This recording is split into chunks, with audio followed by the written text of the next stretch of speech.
Welcome to the Dog Pound in Lapel, Indiana, where on December 6th, when this game was played, the 4A Pendleton Heights Arabians, 0-3 at the time, played the 2A Lapel Bulldogs, 1-0 at the time. One of the things that I notice when I go into this gym every time is the flag inflation that Class Sports has brought on. At some of these small schools, they have a banner for every sectional they win, and they didn't have any at all to speak of before 1997 when Class Sports started. This school probably would have benefited from going very far in a tournament in a couple of years. One year when they won a state championship, I believe they would have made it at least to the semi-state in the old format. So I don't know whether they really benefited. They didn't vote for Class Sports, as none of the Madison County schools did. So I don't know whether that was intentional or not, but it's kind of something you always look at when you go into one of these gyms of these small 1A schools, or actually this is 2A. Is a growing area, and probably at some point it'll be 3 or 4. A lot of land in that area, and a lot of places to build, and Fisher's is starting to not have much land available now, so they're the next district over. At any rate, this game was pretty close. Into the first quarter, it was 15-14. And at halftime it was tied up. Pendleton was a little bit stronger than them as far as ball control, and they just didn't make as many turnovers. And at the end of 3, it was a pretty tight game, but Pendleton had pulled out a 5-point lead of 51-46, which brought us to the final quarter. And it was fairly even. Final score was 71-64. Pendleton is a team that shoots a lot of three-pointers. They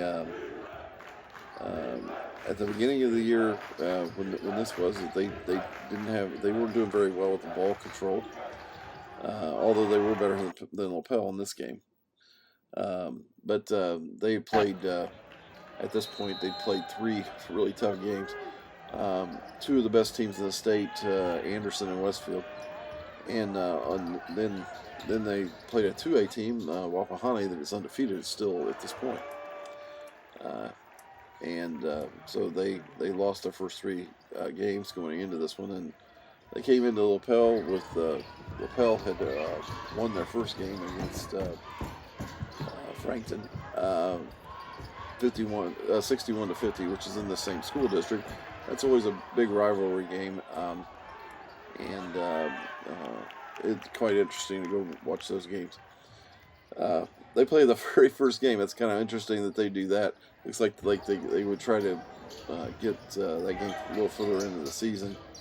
Although neither one of them play in the same conference, it would be similar. It would be interesting if they would move that game back.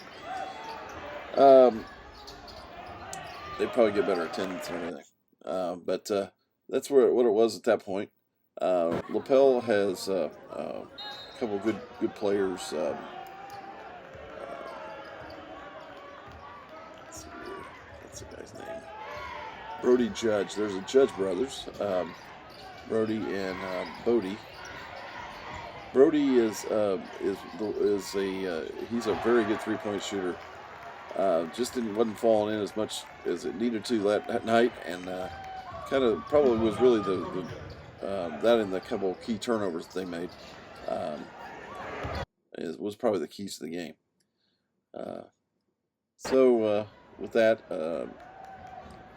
said, it's kind of where we're at in this game, and we also have a candidate on Lapel that's for the Scotty A. Shoe Award. it goes to the guy that's got the flashiest shoes at the end of the season. So we get these randomly. Not every game that we have a nominee. This one here had a nice, good golden pair of shoes that kind of make him stand out. So that's what that award's all about. Well, enjoy the rest of this. I don't think I'll talk the rest, and we'll go from there. See you at the next game. Yeah, we're...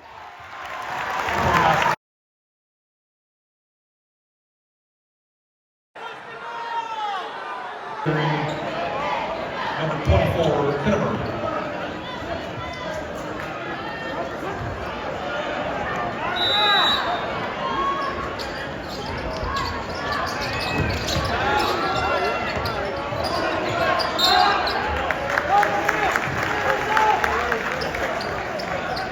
Foul, 14 Elbow. His first, team's fifth. Mazingo will be on the line, 2-2.